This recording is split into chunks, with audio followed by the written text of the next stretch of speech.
প্রথমে পনিরগুলো আগে মনের মতো পিস করে কেটে একটু নুন হলুদ মাখিয়ে বেশ কিছুক্ষণ রেখে দাও। তার মধ্যে এদিকে তেলটা একটু ভালো করে গরম করে নেবে।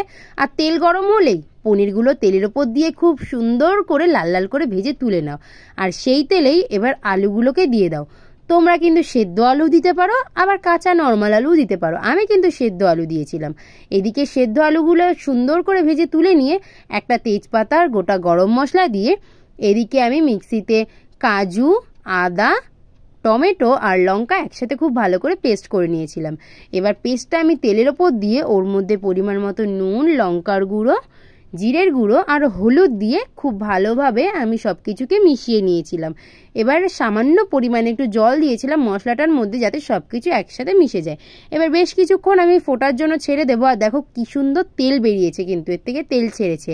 এবারে আমি আলুগুলো দিয়েছি, একটু নাড়াচাড়া করে আমি পরিমাণ মতো জল ঢেলে দেবো। যেহেতু আমার আলুগুলো সেদ্ধ আছে তাই আমি বেশি জল দিইনি। এবারে ওর মধ্যে পনিরগুলো দিয়ে বেশ কিছুক্ষণ আমি রেখে দেবো। আমি ঢাকা দিইনি, তোমরা কিন্তু অবশ্যই ঢাকা দেবে যদি কাঁচা আলু দাও। আর এদিকে দেখলাম আমার তরকারিটা প্রায় হয়ে এসছে। ওপর থেকে একটু গরম মশলা ছড়িয়ে দিলাম আর নামানোর আগে অল্প একটু ঘি দিয়ে দিয়েছিলাম ওপর থেকে। তোমরা কিন্তু নিরামিষ দিন অবশ্যই ট্রাই করো। তো দেখা হবে অন্য ভিডিওতে।